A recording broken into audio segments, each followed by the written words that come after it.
BJP. ഗവൺമെൻറ്റിന് ഒരു 200 seat പോലും തികക്കാൻ കഴിയാത്ത രാഷ്ട്രീയ ചിത്രമാണ് ജൂൺ 4-ന് പുറത്തു വരിക എന്നാണ് ഞാൻ മനസ്സിലാക്കുന്നത്.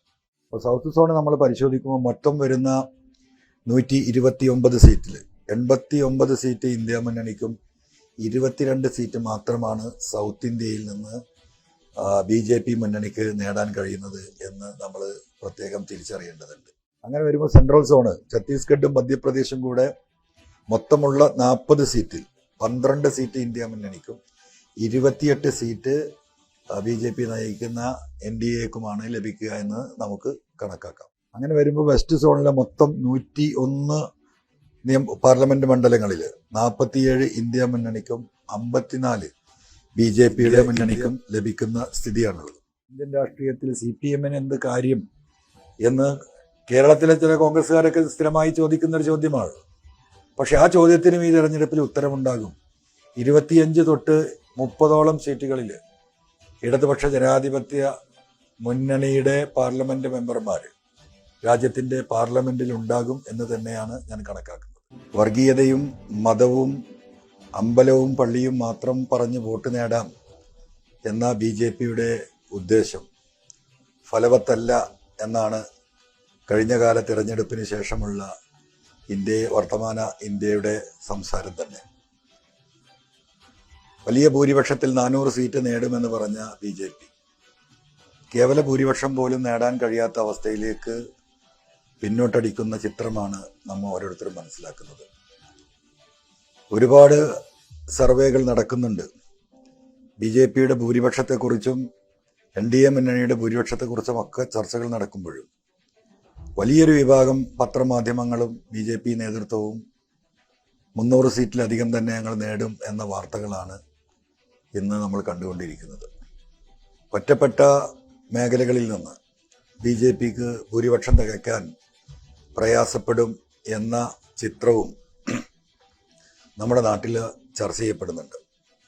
ഒരു പൊതുപ്രവർത്തകൻ എന്ന നിലക്കും ഈ തിരഞ്ഞെടുപ്പ് രംഗത്ത് സജീവമായി പ്രവർത്തിച്ച ഒരു വ്യക്തി എന്ന നിലക്കും രാജ്യത്തിൻ്റെ വിവിധ ഭാഗങ്ങളിൽ വ്യക്തിപരമായ ആവശ്യങ്ങൾക്ക് യാത്ര ചെയ്യാറുള്ള ഒരു വ്യക്തി എന്ന നിലക്കും ഞാൻ മനസ്സിലാക്കിയ ഇന്ത്യയിൽ ബി.ജെ.പി. ഗവൺമെൻറ്റിന് ഒരു 200 സീറ്റ് പോലും തികക്കാൻ കഴിയാത്ത രാഷ്ട്രീയ ചിത്രമാണ് ജൂൺ 4-ന് പുറത്തു വരിക എന്നാണ് ഞാൻ മനസ്സിലാക്കുന്നത്.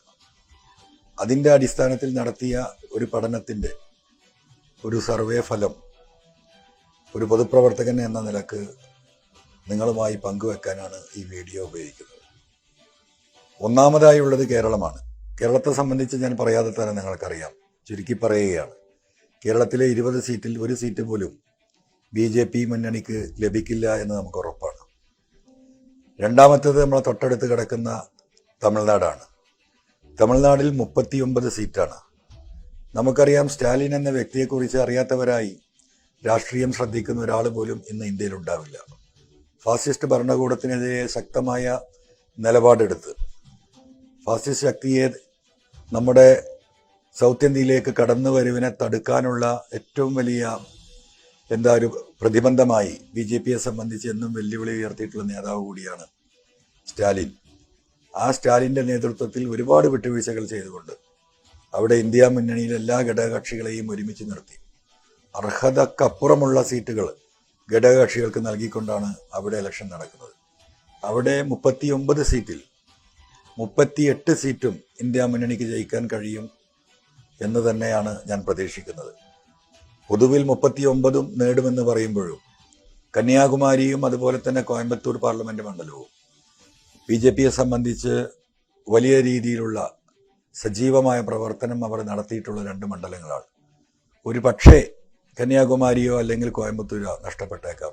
അത് നഷ്ടപ്പെട്ടിട്ടില്ലെങ്കിൽ 39 സീറ്റും ഇന്ത്യ മുന്നണി നേടുന്ന ചിത്രമാണ്. 1 സീറ്റ് പോലും തമിഴ്നാട്ടിൽ നിന്നും കേരളത്തിൽ നിന്നും ബി.ജെ.പിക്ക് ലഭിക്കാനില്ല.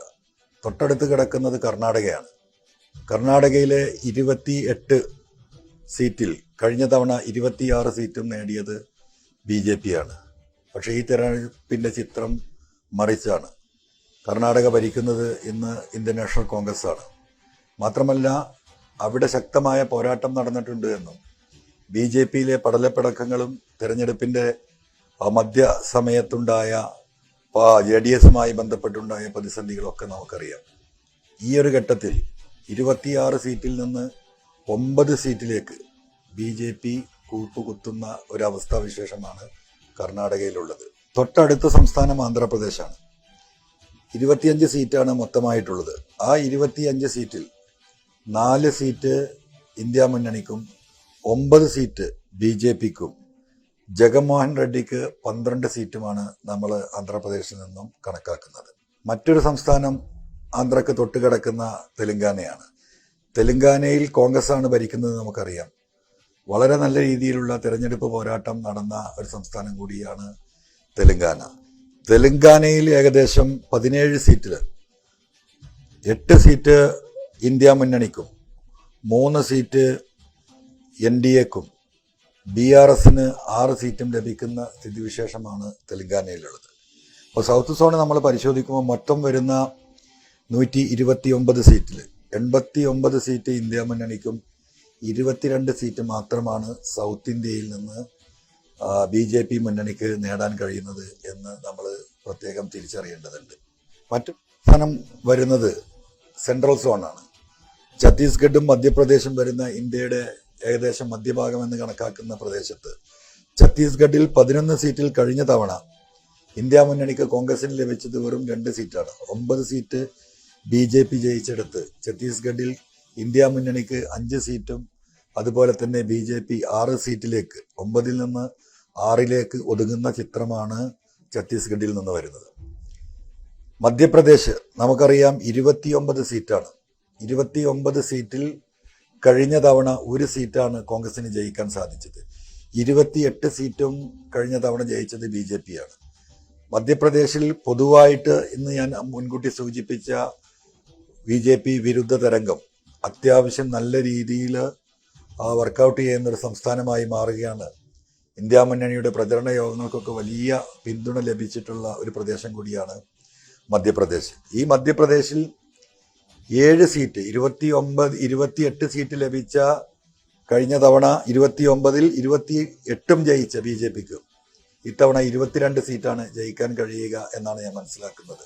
1 സീറ്റ് ലഭിച്ച ഇന്ത്യ മുന്നണിക്ക് അവിടുന്ന് നമുക്ക് 7 സീറ്റ് ലഭിക്കാനുള്ള സാധ്യതയാണ് കാണുന്നത്.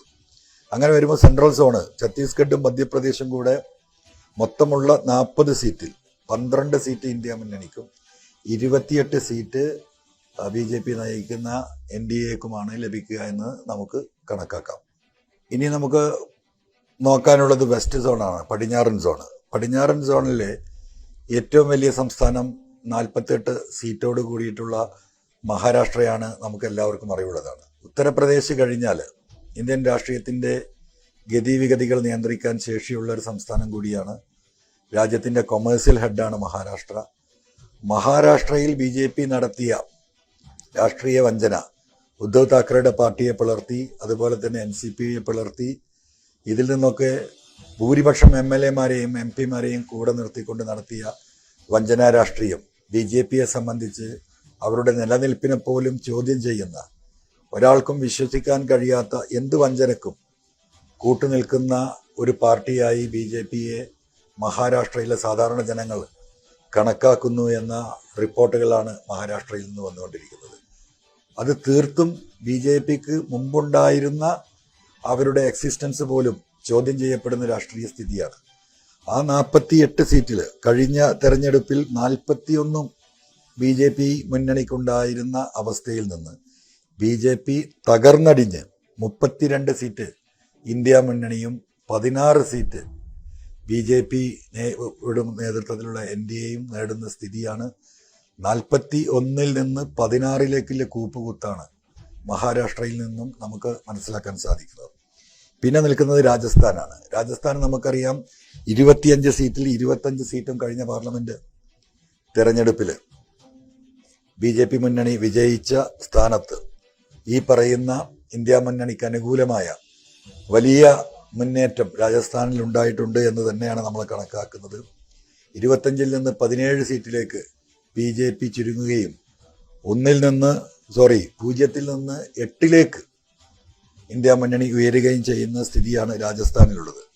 പിന്നെ വരുന്നത് ഗുജറാത്താണ്. നമുക്കറിയാം മോഡിയുടെ സ്വന്തം നാടായ ജന്മനാടായ ഗുജറാത്തിലെ 26 പാർലമെന്റ് മണ്ഡലങ്ങളും BJPയുടെ കയ്യിലാണ്. അവിടെ ഉണ്ടാകുന്ന മാറ്റം കോൺഗ്രസും ആം ആദ്മിയെ സംബന്ധിച്ച് ഈ തെരഞ്ഞെടുപ്പിന്റെ അവസാന ഘട്ടത്തിൽ അവർക്കുണ്ടായിക്കൊണ്ടിരിക്കുന്ന രാഷ്ട്രീയ മുന്നേറ്റം, കേജ്രിവാളിന്റെ അറസ്റ്റിന് ശേഷമുണ്ടായ രാഷ്ട്രീയ മാറ്റങ്ങളൊക്കെ നമുക്കറിയാം. ഗുജറാത്തിൽ ഈ പറയുന്ന ആം ആദ്മിയും 6-7 MLA-മാരുള്ള ഒരു പാർട്ടിയാണ് ഗുജറാത്തിനെ സംബന്ധിച്ച് ആം ആദ്മി പാർട്ടി. ആം ആദ്മിയും കോൺഗ്രസും ഒരുമിച്ച് നീങ്ങുന്ന ഗുജറാത്തിൽ 26-ൽ അവർക്ക് 6 സീറ്റുകൾ നഷ്ടപ്പെട്ട് 20-ലേക്ക് അവർ കൂപ്പുവെത്തുമെന്നും 0-ൽ നിന്ന് ഇന്ത്യ മുന്നണി 6 സീറ്റ് നേടി മുന്നോട്ട് വരുമെന്നാണ് കണക്കാക്കുന്നത്. മറ്റൊന്നുള്ളത് ഗോവയാണ്. ഗോവയിൽ 1 സീറ്റ് ഇന്ത്യ മുന്നണിക്കും 1 സീറ്റ് BJPക്കുമായിട്ടാണ് നമ്മൾ കണക്കാക്കിയിട്ടുള്ളത്. അങ്ങനെ വരുമ്പോൾ വെസ്റ്റ് സോണിലെ മൊത്തം 101 പാർലമെന്റ് മണ്ഡലങ്ങളിൽ 47 ഇന്ത്യ മുന്നണിക്കും 54 BJPയുടെ മുന്നണിക്കും ലഭിക്കുന്ന സ്ഥിതിയാണുള്ളത്. പിന്നെ വരുന്നത് നോർത്ത് സോണാണ്. നോർത്ത് സോണിലെ ഏറ്റവും വലിയ, ഇന്ത്യയിലെ തന്നെ ഏറ്റവും വലിയ സംസ്ഥാനം എന്ന് പറയുന്നത് ഉത്തർപ്രദേശാണ്. നമുക്കറിയാം BJPയുടെ ഏറ്റവും വലിയ ശക്തി കേന്ദ്രമായി ഇന്നറിയപ്പെടുന്ന സ്ഥലമാണ്. ഒരു കാലഘട്ടത്തിൽ ഇന്ത്യൻ നാഷണൽ കോൺഗ്രസിന്റെയും നെഹ്റു കുടുംബത്തിന്റെയും എല്ലാം ആശ്രയവും ആശയും അത്താണിയുമായിരുന്ന ഉത്തർപ്രദേശ് കഴിഞ്ഞ കുറെ കാലങ്ങളായിട്ട് BJPയുടെ കയ്യിലാണ്. അവിടെ 80 പാർലമെന്റ് സീറ്റാണുള്ളത്. നമുക്കറിയാം കഴിഞ്ഞ തെരഞ്ഞെടുപ്പിൽ 80 സീറ്റിൽ ഉത്തർപ്രദേശിൽ BJP 64 സീറ്റ് നേടിയ സ്ഥിതിയാണ് ഉണ്ടായിരുന്നത്. ആ അവസ്ഥക്ക് മാറ്റം വന്നിട്ട് ഈ തെരഞ്ഞെടുപ്പിൽ ഉത്തർപ്രദേശിലെ ഒരുപാട് രാഷ്ട്രീയ പ്രശ്നങ്ങൾ നമ്മൾ ചർച്ച ചെയ്തതാണ്. അഗ്നിവീർ വിഷയമായാലും, കാർഷിക പ്രശ്നമായാലും, ഈ കർഷകരുടെ പ്രശ്നമായാലും, ഈ തൊഴിലില്ലായ്മ പ്രശ്നമായാലും, 60 ലക്ഷത്തോളം യുവാക്കൾ എഴുതിയ പോലീസ് നിയമന പരീക്ഷകൾ ചോദ്യപേപ്പർ ചോർന്നു പോയതിൻ്റെ പ്രശ്നമായിരുന്നാലും, മരുന്ന് കിട്ടാതെയും ഓക്സിജൻ കിട്ടാതെയും ആരോഗ്യരംഗത്ത് ആളുകളും കുട്ടികളും ഒക്കെ മരിച്ച ഒട്ടനവധി വിഷയങ്ങൾ നേരിടുന്ന ഒരു സംസ്ഥാനം എന്ന നിലക്ക് ശക്തമായ മുന്നേറ്റം അഖിലേഷ് യാദവിന്റെ നേതൃത്വത്തിൽ അവിടെ നടത്താൻ കഴിഞ്ഞു എന്നത് തന്നെ വലിയ വിജയമായി, അല്ലെങ്കിൽ വലിയ രാഷ്ട്രീയ മാറ്റമായി നമ്മൾ കാണുകയാണ്. അതുപോലെ തന്നെ UPയിൽ അമേത്തിയിൽ കോൺഗ്രസിന്റെ, പ്രത്യേകിച്ച് നെഹ്റു കുടുംബത്തിനോടൊപ്പം നിന്ന RL ശർമ്മയാണ് മത്സരിക്കുന്നത്. അവിടെ സ്മൃതി ഇറാനി പരാജയപ്പെടും, RL ശർമ്മ വിജയിക്കും എന്ന് തന്നെയാണ് ഞാൻ കണക്കാക്കുന്നത്. ഇങ്ങനെ വലിയ രാഷ്ട്രീയ മാറ്റം വന്ന ഉത്തർപ്രദേശിൽ 64 സീറ്റിൽ നിന്ന് BJP NDA മുന്നണി 37ലേക്ക് കൂപ്പുകുത്തുമെന്നും ഇന്ത്യ മുന്നണി 43 സീറ്റ് ഉത്തർപ്രദേശിൽ നേടും എന്ന് തന്നെയാണ് ഞാൻ മനസ്സിലാക്കുന്നത്. പിന്നെയുള്ളത് ഹരിയാനയാണ്. നമുക്കറിയാം കഴിഞ്ഞ തവണ 10 സീറ്റ് ഉണ്ടായിരുന്ന 10ഉം BJP നേടിയ ഹരിയാന ഇന്ത്യയിൽ നടന്ന കാർഷിക സമരങ്ങൾ മുഴുവൻ, പഞ്ചാബിൽ നിന്നടക്കമുള്ള കർഷകർ നടത്തിയ എല്ലാ മാർച്ചുകളും BJP ഗവൺമെന്റ് പട്ടാളത്തെയും പോലീസിനെയും രംഗത്തിറക്കി തടുത്തു നിർത്തിയ ഹരിയാന ഈ കർഷക സമരത്തിന്റെ ഏറ്റവും വലിയ വികാരം ഉൾക്കൊള്ളുന്ന ഒരു സംസ്ഥാനമായി മാറി. BJP എക്കാലത്തും സഹായിച്ചിരുന്ന ജാട്ട് സമുദായമടക്കം ഒന്നടങ്കം BJPക്ക് എതിരായ അവസ്ഥയാണ്. BJP സ്ഥാനാർത്ഥികൾക്ക് വോട്ട് ചോദിക്കാൻ പോലും പ്രയാസമുള്ള സംസ്ഥാനമായി ഹരിയാന മാറിയിട്ടുണ്ട്. തീർച്ചയായും 10 സീറ്റ് ലഭ്യമായ BJPക്ക് 1 സീറ്റ് തന്നെ ലഭിക്കുന്നത് പ്രയാസകരമായ രാഷ്ട്രീയ ചിത്രമായിട്ടാണ് മനസ്സിലാക്കുന്നത്. 10ൽ നിന്ന് BJP 1ലേക്ക് ഒതുങ്ങുമ്പോൾ ഇന്ത്യ മുന്നണി 0ൽ നിന്ന് 9ലേക്ക് ഉയരുന്ന അവസ്ഥയാണ് നമുക്ക് ഹരിയാനയിൽ കാണാൻ സാധിക്കുന്നത്. പിന്നീടുള്ളത് ഹരിയാനക്ക് തൊട്ട് കിടക്കുന്ന പഞ്ചാബാണ്. പഞ്ചാബിനെ കുറിച്ച് നമ്മൾ പറയാതെ തന്നെ ഇന്ത്യയിലെ ജനങ്ങൾ വളരെ വ്യക്തമായി, ഇന്ത്യയിലെ കാർഷിക സമരങ്ങൾക്ക് നേതൃത്വം നൽകുന്ന പതിനായിരക്കണക്കിന് ആളുകൾ കഴിഞ്ഞ പാർലമെന്റിലേക്ക് മാർച്ച് നടത്തി ഒരു വർഷക്കാലത്തോളം പാർലമെന്റിന് മുകളിൽ സമരം നടത്തി. 100 കണക്കിന് കർഷകർ ആ സമര രംഗത്ത് രോഗങ്ങൾ വന്ന് മരിച്ചു വീണ ഒരുപാട് ചരിത്രമുള്ള പഞ്ചാബാണ്. ഒരു കാലഘട്ടത്തിൽ കോൺഗ്രസിന്റെ കയ്യിലായിരുന്ന പഞ്ചാബ് കർഷക വിഷയങ്ങളിൽ കോൺഗ്രസിന്റെ നിലപാടുകൾ കർഷകർക്ക് അനുകൂലമല്ല എന്ന ഒറ്റ കാരണങ്ങളുണ്ട് കഴിഞ്ഞ തെരഞ്ഞെടുപ്പിൽ പരിപൂർണമായും കോൺഗ്രസിനെ കൈവിട്ട് ആം ആദ്മി പാർട്ടി എന്ന ഒരു ചെറു പാർട്ടി ഭരണം പിടിച്ചെടുത്ത സംസ്ഥാനം കൂടിയാണ് പഞ്ചാബ്.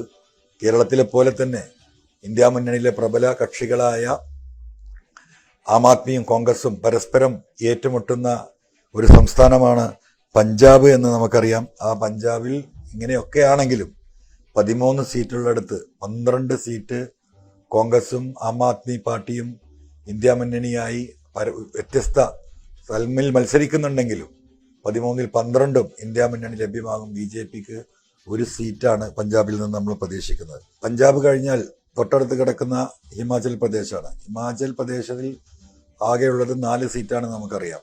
ആ 4 സീറ്റിൽ 4 കഴിഞ്ഞ തവണ BJPയോടൊപ്പമായിരുന്നു. ഇത്തവണ വലിയ മാറ്റം ഹിമാചലിലും ഉണ്ടാകും. അവിടെ 2 സീറ്റ് BJPക്കും 2 സീറ്റ് ഇന്ത്യ മുന്നണിക്കുമായിട്ടാണ് നമ്മൾ കണക്കാക്കുന്നത്. അതുപോലെ തന്നെ ഉത്തരാഖണ്ഡ്, ഹിമാചലിനെ പോലെ തന്നെ 5 സീറ്റുള്ള ഉത്തരാഖണ്ഡിൽ 5 സീറ്റും കഴിഞ്ഞ തവണ BJPയോടൊപ്പമായിരുന്നെങ്കിൽ ഇത്തവണ 2 സീറ്റ് ഇന്ത്യ മുന്നണിക്കും 3 സീറ്റ് BJPക്കും ലഭിക്കുന്ന സ്ഥിതിയാണുള്ളത്. മൊത്തം 112 സീറ്റുള്ള നോർത്ത് സോണിൽ 68 സീറ്റ് ഇന്ത്യ മുന്നണിക്കും 44 സീറ്റ് BJPക്കും ലഭിക്കുന്ന ചിത്രമാണ് നോർത്ത് സോണിലെന്ന് നമുക്ക് മനസ്സിലാക്കാൻ സാധിക്കുന്നത്. പിന്നീടുള്ളത് കിഴക്കൻ മേഖലയാണ്, ഈസ്റ്റ് സോൺ. ഈസ്റ്റ് സോണിൽ ജാർഖണ്ഡ് നമുക്കറിയാം 14 സീറ്റാണുള്ളത്. കഴിഞ്ഞ തവണ NDAക്ക് 12 സീറ്റും ഇന്ത്യ മുന്നണിക്ക് 2 സീറ്റും ഉണ്ടായിരുന്ന ജാർഖണ്ഡിൽ ഇത്തവണ 6 സീറ്റ് ഇന്ത്യ മുന്നണിക്കും 8 സീറ്റ് NDAക്കും ലഭിക്കുന്ന സ്ഥിതിയാണുള്ളത്. ഇനി പ്രധാനമായിട്ടും നമുക്ക് ചർച്ച ചെയ്യാനുള്ളത് ബീഹാറാണ്. ബീഹാർ നമുക്കറിയാം ഇന്ത്യ മുന്നണിക്ക് രൂപം നൽകുന്നതിന് വേണ്ടി 1ാം ഘട്ടത്തിൽ നേതൃത്വം നൽകിയിരുന്ന നിതീഷ് കുമാർ ഇന്ത്യ മുന്നണിയുടെ ആദ്യത്തെ യോഗം കഴിഞ്ഞ് ആ യോഗസ്ഥലത്ത് നിന്ന് ഇറങ്ങി നേരെ പോയത് BJP പാളയത്തിലേക്കാണ്. ഇന്ത്യയിലെ ജനാധിപത്യ മതേതര വിശ്വാസികളെ മുഴുവൻ വിഷമത്തിലാക്കി വലിയ വഞ്ചനാപരമായ രാഷ്ട്രീയ നിലപാടെടുത്ത് BJPയോടൊപ്പം നേർന്ന നിതീഷ് കുമാറിനെയും BJPയെയും നേരിടാൻ അതിശക്തമായ ഇന്ത്യ മുന്നണി ബീഹാറിൽ പ്രവർത്തിക്കുകയാണ്. തേജസ്വി യാദവ് എന്ന യുവ നേതാവ് അതിന് നേതൃത്വം നൽകുന്നു. വലിയ പ്രതീക്ഷാ നിർഭരമായ രാഷ്ട്രീയ സാഹചര്യത്തിലേക്ക് ബീഹാർ പോവുകയാണ്. ലക്ഷക്കണക്കിന് ആളുകൾ പങ്കെടുക്കുന്ന എത്രയോ യോഗങ്ങൾ നമ്മൾ കണ്ടിട്ടുള്ളതാണ്. BJPയുടെ ഈ വഞ്ചനാപരമായ, അതുപോലെ തന്നെ നിതീഷ് കുമാറിൻ്റെ വഞ്ചനാപരമായ ഈ രാഷ്ട്രീയ നീക്കത്തിനെതിരെ ശക്തമായ നിലപാട് ബീഹാറിലെ ജനങ്ങളിൽ നിന്നുണ്ടാകും. കഴിഞ്ഞ തെരഞ്ഞെടുപ്പിൽ 40 സീറ്റിൽ 39 നേടിയ NDA BJP മുന്നണിക്ക് ഇത്തവണ 39-ൽ നിന്ന് 10ലേക്ക് ചുരുങ്ങേണ്ടി വരുമെന്നും തേജസ്വി യാദവ് നയിക്കുന്ന ഇന്ത്യ മുന്നണി 30 സീറ്റ് അവിടെ ബീഹാറിൽ നേടി വലിയ ഭൂരിപക്ഷത്തോടു കൂടി വലിയ മിന്നുന്ന വിജയം നമ്മൾക്ക് ബീഹാറിൽ ഉണ്ടാകും എന്ന് തന്നെയാണ് കണക്കാക്കുന്നത്. പിന്നെ ഒഡീഷയാണ്. നമുക്കറിയാം BJD ബിജു ജനതാദൾ ഇന്നും 2 കക്ഷിയിലും അല്ലാതെ നിൽക്കുന്ന ഒരു സ്ഥിതിവിശേഷമാണുള്ളത്. അവിടെയുള്ള 21 സീറ്റിൽ 8 സീറ്റ് ഇന്ത്യ മുന്നണിയും 3 സീറ്റ് BJP നേടുന്ന സ്ഥിതിവിശേഷമാണ് കാണുന്നത്. 10 സീറ്റുകൾ BJD നേടും. ആ BJD തെരഞ്ഞെടുപ്പിന് ശേഷം ഇന്ത്യ മുന്നണിക്കൊപ്പം നിൽക്കുമോ അതല്ല BJPയോടൊപ്പം പോകുമോ എന്നൊന്നും നമുക്ക് ഇപ്പോൾ പറയാൻ കഴിയില്ല. പിന്നീട് വരുന്നത് പശ്ചിമ ബംഗാളാണ്. നമുക്കറിയാം പശ്ചിമ ബംഗാളിലെ രാഷ്ട്രീയം ത്രികോണ മത്സരം നടക്കുകയാണ്. ഈ നിമിഷം വരെ തൃണമൂൽ കോൺഗ്രസ് മമതാ ബാനർജി ഇന്ത്യ മുന്നണിയോട് ഒപ്പം നിൽക്കുമോ അതല്ല മറുഭാഗം നിൽക്കുമോ എന്ന് നമുക്ക് പറയാൻ കഴിയാത്ത ദേശീയ രാഷ്ട്രീയ സാഹചര്യമാണ് നമുക്ക് ഇന്ന് ദേശീയ തലത്തിലുള്ളത്. കഴിഞ്ഞ തെരഞ്ഞെടുപ്പിൽ 42 സീറ്റിൽ 22 സീറ്റ് തൃണമൂൽ കോൺഗ്രസ് ഒറ്റയ്ക്കും 18 സീറ്റ് BJPയും 2 സീറ്റ് കോൺഗ്രസും നേടിയിട്ടുള്ള സ്ഥിതിയാണ് പശ്ചിമ ബംഗാളിലുള്ളത്.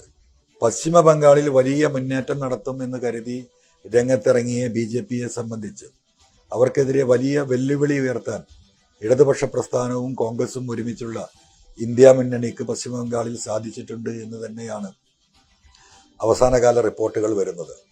കഴിഞ്ഞ 10-15 വർഷത്തോളമായി തകർന്നടിഞ്ഞിരുന്ന CPMഉം ഇടതുപക്ഷ പ്രസ്ഥാനങ്ങളും ശക്തി പ്രാപിക്കുന്നതും അതിശക്തമായിട്ട് യുവാക്കളുടെ നേതൃത്വത്തിൽ, യുവതികളുടെ നേതൃത്വത്തിൽ ഇടതുപക്ഷ മുന്നണി ഉയർന്നു വരുന്നതുമാണ് പശ്ചിമ ബംഗാളിൽ നിന്ന് നമുക്ക് കാണാൻ സാധിക്കുന്നത്. തിരഞ്ഞെടുപ്പ് ഫലത്തിൽ ഏറ്റവും വലിയ തകർച്ചയുണ്ടാകാൻ പോകുന്നത് പശ്ചിമ ബംഗാളിൽ BJPക്കാണ് എന്നാണ് ഞാൻ മനസ്സിലാക്കുന്നത്. മാത്രമല്ല, വെറും 2 സീറ്റുണ്ടായിരുന്ന കോൺഗ്രസ് ഇടതുപക്ഷത്തോടൊപ്പം ചേർന്ന് ഈ തെരഞ്ഞെടുപ്പിനെ നേരിടുമ്പോൾ 9 സീറ്റ് വരെ ഇന്ത്യ മുന്നണി പശ്ചിമ ബംഗാളിൽ നിന്ന് വിജയിച്ചു കയറുമ്പോൾ BJP 18 സീറ്റിൽ നിന്ന് 9 സീറ്റിലേക്കും, ഇന്ത്യ മുന്നണി 9 സീറ്റും, തൃണമൂൽ കോൺഗ്രസ് 24 സീറ്റിലേക്കും ഉയരുന്ന സ്ഥിതിവിശേഷമാണ് പശ്ചിമ ബംഗാളിൽ നിന്ന് നമുക്ക് കാണാൻ സാധിക്കുന്നത്. ഇത് കഴിഞ്ഞാൽ പിന്നീടുള്ളത് നമുക്ക് നോർത്ത് ഈസ്റ്റ് സോണാണ്. നോർത്ത് ഈസ്റ്റ് സോണിൽ മൊത്തമുള്ളത് 25 പാർലമെന്റ് മണ്ഡലമാണ്.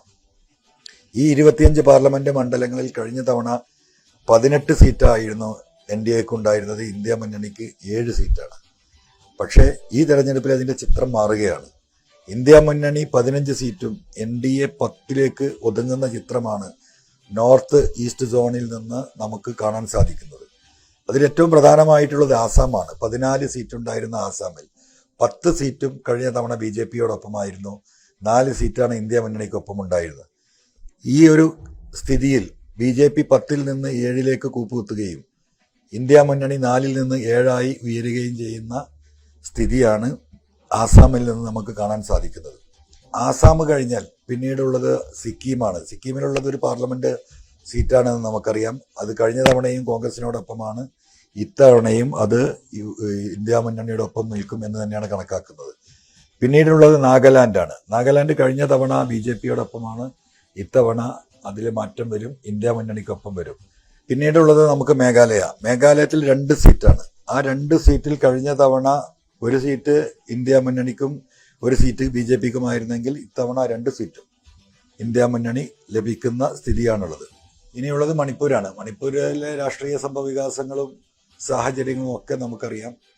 കഴിഞ്ഞ തവണ മണിപ്പൂരിലെ 2 സീറ്റിൽ 1 ഇന്ത്യ മുന്നണിക്കും 1 BJPക്കുമായിരുന്നു. ഇപ്പോഴും ആ തൽസ്ഥിതി ഈ തെരഞ്ഞെടുപ്പിലും തുടരും എന്ന് തന്നെ നമുക്ക് കണക്കാക്കാൻ പറ്റും. പിന്നീടുള്ളത് മിസോറാമാണ്. മിസോറാമിൽ കഴിഞ്ഞ തവണ 1 സീറ്റാണ് ഉണ്ടായിരുന്നത്. അത് NDAയുടെ ഒപ്പമായിരുന്നു. ഇപ്രാവശ്യം അത് ഇന്ത്യ മുന്നണിക്ക് ലഭ്യമാകുന്ന സ്ഥിതിയാണ്. പിന്നെ ത്രിപുര, 2 സീറ്റുള്ള ത്രിപുരയുടെ രാഷ്ട്രീയ ചിത്രം ഇപ്പോൾ നമ്മളത് ചർച്ചയാക്കുന്നില്ല. ത്രിപുരയിൽ കഴിഞ്ഞ തവണ 2ഉം BJPയാണ് നേടിയത്. പക്ഷേ ഇന്നത്തെ രാഷ്ട്രീയ മാറ്റത്തിൽ ത്രിപുരയിലും അതിൻ്റെ അലയൊലി ഉണ്ടാകാം. 1 സീറ്റ് BJPക്കും 1 സീറ്റ് ഇന്ത്യ മുന്നണിക്കുമായി ത്രിപുരയിൽ കണക്കാക്കുക. പിന്നീട് 2 സീറ്റുള്ള അരുണാചൽ പ്രദേശാണ്. ആ 2 സീറ്റും കഴിഞ്ഞ തവണ NDAക്കായിരുന്നു. ഇത്തവണ ആ 2ൽ 1 ഇന്ത്യ മുന്നണിക്കും 1 NDA മുന്നണിക്കും ലഭിക്കും എന്നാണ് നമ്മൾ കണക്കാക്കുന്നത്. അങ്ങനെ വരുമ്പോൾ നോർത്ത് ഈസ്റ്റ് സോണിലെ 25 സീറ്റിൽ ഞാൻ ആദ്യം പറഞ്ഞതുപോലെ 15 സീറ്റ് ഇന്ത്യ മുന്നണിയും 10 സീറ്റ് BJP ഉൾക്കൊള്ളുന്ന NDAയും നേടുന്ന സ്ഥിതിയാണുള്ളത്. ഇനി നമുക്ക് ചർച്ച ചെയ്യാനുള്ളത് യൂണിയൻ ടെറിട്ടറീസാണ്, കേന്ദ്രഭരണ പ്രദേശങ്ങൾ. കേന്ദ്രഭരണ പ്രദേശങ്ങളിൽ പ്രത്യേകിച്ച് പറയാനുള്ളത് 19, മൊത്തമുള്ള 19 സീറ്റിൽ കഴിഞ്ഞ തവണ 12 നേടിയത് BJPയാണ്. ഇപ്രാവശ്യത്തെ നമ്മുടെ കണക്ക് പ്രകാരം 14 സീറ്റ് ഇന്ത്യ മുന്നണിയും 5 സീറ്റ് മാത്രമാണ്. 12ൽ നിന്ന് 5ലേക്ക് BJP കൂപ്പുകുത്തുന്ന അവസ്ഥയാണ് യൂണിയൻ ടെറിട്ടറീസിലുള്ളത്. അതിൽ പ്രധാനമായിട്ടും വരുന്ന 2 സംസ്ഥാനങ്ങൾ, ഒന്ന് ഡൽഹിയാണ്. ഡൽഹിയിൽ നമുക്കറിയാം കഴിഞ്ഞ തവണ 7 സീറ്റാണ് ഉണ്ടായിരുന്നത്. 7 നേടിയ BJPയാണ്. പക്ഷേ ഡൽഹിയിലെ രാഷ്ട്രീയ ചിത്രം വലിയ മാറ്റങ്ങൾ ഉണ്ടായി. ആം ആദ്മി പാർട്ടിയുടെ നേതാവും മുഖ്യമന്ത്രിയുമായ അരവിന്ദ് കെജ്രിവാളിൻ്റെ രാഷ്ട്രീയ പ്രേരിതമായ അറസ്റ്റ്, അതിനുശേഷമുണ്ടായ ഡൽഹിയിലെ രാഷ്ട്രീയ മാറ്റങ്ങൾ, ഏറ്റവും അവസാനം ജനാധിപത്യ ഇന്ത്യക്ക് പ്രതീക്ഷയേകിക്കൊണ്ട് ബഹുമാനപ്പെട്ട സുപ്രീം കോടതി ഈ കേസിൽ ഇടപെടുകയും ഒരു നാടിൻ്റെ, ഒരു സംസ്ഥാനത്തിൻ്റെ മുഖ്യമന്ത്രി എന്ന നിലക്ക് അദ്ദേഹത്തിന് തിരഞ്ഞെടുപ്പ് പ്രവർത്തനങ്ങൾക്ക് പങ്കാളിയാകാൻ, അദ്ദേഹത്തിൻ്റെ അവകാശം നഷ്ടപ്പെടുന്ന രാഷ്ട്രീയ സാഹചര്യം ഒഴിവാക്കാൻ ഇന്ത്യൻ ജുഡീഷ്യറി നടത്തിയ ധീരമായ തീരുമാനത്തിൻ്റെ ഫലമായി അദ്ദേഹം ജയിലിൽ നിന്ന് താൽക്കാലികമായി പുറത്തു വരികയും പിന്നീടുള്ള ദിവസങ്ങളിൽ ഡൽഹിയിലെയും ഇന്ത്യയിലെയും രാഷ്ട്രീയ ഈ തിരഞ്ഞെടുപ്പിന് നേതൃത്വം നൽകുകയും ചെയ്തിട്ടുണ്ട്. വലിയ തിരിച്ചടി BJPയെ സംബന്ധിച്ച് ഡൽഹിയിലുണ്ടാകും. കഴിഞ്ഞ തവണ 7 സീറ്റ് വിജയിക്കാൻ കഴിഞ്ഞ BJPയെ സംബന്ധിച്ച് 7-ൽ നിന്ന് 1 സീറ്റിലേക്ക് കഷ്ടപ്പെട്ട് ജയിക്കുന്ന ഒരവസ്ഥയിലേക്ക് ഡൽഹി രാഷ്ട്രീയം മാറിയിരിക്കുകയാണ്. പിന്നെ വരുന്നത് നമുക്ക് ജമ്മു ആൻഡ് കാശ്മീരാണ്. ജമ്മു ആൻഡ് കാശ്മീർ നമുക്കറിയാം, കഴിഞ്ഞ തവണ 6 സീറ്റാണ് ജമ്മു ആൻഡ് കാശ്മീരിലുള്ളത്. അതിൽ കഴിഞ്ഞ തവണ 3-3 ഇപ്രാവശ്യവും അത് തന്നെ തുടരും എന്ന് തന്നെയാണ് 3-3 നിൽക്കുമെന്ന് കണക്കാക്കുന്നു. പിന്നീടുള്ളത് ലഡാക്കാണ്. ലഡാക്ക് കഴിഞ്ഞ തവണ BJP വിജയിച്ചതാണ്. പക്ഷേ ലഡാക്കിലും ഈ ഒരു മാറ്റം, വലിയ രാഷ്ട്രീയ മാറ്റം ഉണ്ടാകും എന്ന് തന്നെയാണ് അവിടുന്ന് കിട്ടുന്ന മനസ്സിലാക്കുന്ന വാർത്തകൾ. ആ നിലക്ക് അവിടെ ഇന്ത്യ മുന്നണി കോൺഗ്രസ് ജയിക്കുമെന്ന് തന്നെ നമുക്ക് കണക്കാക്കാം. പിന്നീടുള്ളൊരു കേന്ദ്രഭരണ പ്രദേശം നമ്മുടെ മാഹി ഉൾപ്പെടുന്ന തമിഴ്നാടിനോട് ചേർന്ന് നിൽക്കുന്ന നമ്മൾ പോണ്ടിച്ചേരി എന്ന് പറയുന്ന പുതുച്ചേരിയാണ്. അവിടെ കഴിഞ്ഞ തവണയും ഇന്ത്യ മുന്നണിയാണ്, ഇപ്രാവശ്യവും ഇന്ത്യ മുന്നണി തന്നെ പോണ്ടിച്ചേരിയിൽ ജയിക്കും. പിന്നീടുള്ളത് ലക്ഷദ്വീപും ആൻഡമാൻ ദ്വീപ് സമൂഹമാണ്. അവിടെ കഴിഞ്ഞ തവണ കോൺഗ്രസ്സാണ്, ഇത്തവണയും ഇന്ത്യ മുന്നണി തന്നെ വിജയിക്കുന്ന സ്ഥിതിയാണുള്ളത്. ഈ തിരഞ്ഞെടുപ്പിൻ്റെ ഒരു പ്രത്യേകതയായി ഞാൻ കണ്ടിട്ടുള്ളത്, യഥാർത്ഥത്തിൽ 400 സീറ്റിൽ അധികാരത്തിൽ വരുമെന്ന് പറഞ്ഞ് രംഗത്ത് വന്ന BJPയുടെ മുമ്പിൽ ഒരു ഘട്ടം വരെ ഇന്ത്യയിലെ പ്രതിപക്ഷ കക്ഷികൾ പകച്ചു നിൽക്കുന്നൊരു സ്ഥിതിവിശേഷം ഉണ്ടായിരുന്നു. BJPക്കെതിരെ, ഈ ഗവൺമെന്റിനെതിരെയുള്ള ജനവികാരത്തെ തിരിച്ചറിയാൻ ഇന്ത്യയിലെ പ്രതിപക്ഷ കക്ഷികൾക്ക് തിരിച്ചറിയാൻ കഴിഞ്ഞില്ല എന്നത് ഒരു യാഥാർത്ഥ്യമാണ്. പക്ഷെ തെരഞ്ഞെടുപ്പിന് 2ാം ഘട്ടം കഴിയുമ്പോഴാണ് അങ്ങനെയല്ല, BJPക്കെതിരെ ഒരു ജനവികാരമുണ്ട് എന്നൊരു തോന്നൽ ഉടലെടുക്കുകയും ഇന്ത്യ മുന്നണി ശക്തമായി മുന്നേറാൻ വേണ്ടിയിട്ടുള്ള രാഷ്ട്രീയ പ്രവർത്തനങ്ങൾ സജീവമാക്കുകയും ചെയ്തു. യഥാർത്ഥത്തിൽ രാഹുൽ ഗാന്ധിയൊക്കെ എന്താ പറയുക, വാ തുറന്ന് സംസാരിക്കുന്ന ഒരു ഘട്ടം വരുന്നത് തെരഞ്ഞെടുപ്പിന്റെ പോളിംഗിന്റെ 2ാം ഘട്ടം പൂർത്തിയാകുമ്പോഴാണ്. അതിൽ നിന്ന് ഇന്നത്തെ ഒരു രാഷ്ട്രീയ സാഹചര്യം ഇപ്പോൾ അവസാനമായിട്ട് പറയുന്നത്, കോൺഗ്രസിന്റെ നേതാക്കൾ തന്നെ അവരുടെ 53 സീറ്റിൽ നിന്ന് ഒരു 80 സീറ്റ് വരെ ഞങ്ങൾ ജയിച്ചേക്കാം എന്ന് പറയാനേ ഇപ്പോഴും കോൺഗ്രസിന്റെ നേതാക്കൾക്ക് സാധിക്കുന്നുള്ളൂ. പക്ഷേ BJPയെ വെറുത്ത ഇന്ത്യയിലെ ജനങ്ങൾ ശക്തമായി BJPക്കെതിരെ അവരുടെ വോട്ടവകാശം വിനിയോഗിക്കുമ്പോൾ അതിൻ്റെ വലിയ ഗുണഭോക്താക്കളായി മാറാൻ പോകുന്നത് കോൺഗ്രസ്സാണ്. അതിൽ എൻ്റെ ഒരു വ്യക്തിപരമായ അഭിപ്രായത്തിൽ നമ്മൾ ഈ പറഞ്ഞ കണക്കുകളൊക്കെ വെച്ച് നോക്കുമ്പോൾ ഈ ഒരു രാഷ്ട്രീയ സാഹചര്യം ഉരുത്തിരിയുകയാണെങ്കിൽ സ്വാഭാവികമായിട്ടും ഞാൻ കണക്കാക്കുന്നത് ഇന്ത്യൻ നാഷണൽ കോൺഗ്രസിന് ഒരു 115 തൊട്ട് 125 സീറ്റ് വരെ ലഭിക്കാവുന്ന ഒരു രാഷ്ട്രീയ സാഹചര്യം ഇന്ത്യയിലെ ഇന്നത്തെ സ്ഥിതിയിലുണ്ട് എന്നാണ് ഞാൻ മനസ്സിലാക്കുന്നത്. അതുപോലെ തന്നെ ഇടതുപക്ഷ കക്ഷികൾ CPM-ഉം CPI-യും CPI-ML-ഉം ഫോർവേഡ് ബ്ലോക്കും ഒക്കെ ഇന്ത്യൻ രാഷ്ട്രീയത്തിൽ CPM-ന് എന്ത് കാര്യം എന്ന് കേരളത്തിലെ ചില കോൺഗ്രസ്സുകാരൊക്കെ സ്ഥിരമായി ചോദിക്കുന്നൊരു ചോദ്യമാണ്. പക്ഷെ ആ ചോദ്യത്തിനും ഈ തെരഞ്ഞെടുപ്പിൽ ഉത്തരമുണ്ടാകും. 25 തൊട്ട് 30ഓളം സീറ്റുകളിൽ ഇടതുപക്ഷ ജനാധിപത്യ മുന്നണിയുടെ പാർലമെന്റ് മെമ്പർമാർ രാജ്യത്തിൻ്റെ പാർലമെന്റിൽ ഉണ്ടാകും എന്ന് തന്നെയാണ് ഞാൻ കണക്കാക്കുന്നത്. എന്തായാലും രാജ്യം കഴിഞ്ഞ 10 വർഷമായി നേരിട്ട അനവധിയായ വിഷയങ്ങൾക്ക് അതിനെ പ്രതിരോധിക്കാൻ ഈ വരാൻ പോകുന്ന ഇന്ത്യ മുന്നണി ഗവൺമെന്റിന് സാധ്യമാകേണ്ടതുണ്ട്. രാജ്യത്തിൻ്റെ തൊഴിലില്ലായ്മയും അതുപോലെ തന്നെ വിലക്കയറ്റവും കാർഷിക പ്രശ്നങ്ങളും എല്ലാം പരിഹരിച്ച് നാടിനെ നഷ്ടപ്പെടുത്തിയ ഇവിടുത്തെ കോർപ്പറേറ്റുകൾക്ക് വിറ്റുതുലച്ച രാജ്യത്തിൻ്റെ പൊതുസ്വത്ത് തിരിച്ചുപിടിക്കാൻ വരാനിരിക്കുന്ന ഇന്ത്യ മുന്നണി രാജ്യത്തിൻ്റെ പാർലമെന്റിൽ അവർക്കതിന് സാധിക്കണം. അതാണ് ഇന്ത്യയിലെ ജനങ്ങൾ ആഗ്രഹിക്കുന്നത്. അത്തരത്തിലുള്ള ഒരു ഗവൺമെന്റ് കേന്ദ്രത്തിൽ ഇന്ത്യ മുന്നണി നേതൃത്വം നൽകുന്ന ഗവൺമെന്റ് വരട്ടെ എന്ന് ആത്മാർത്ഥമായി ആശംസിക്കുന്നു.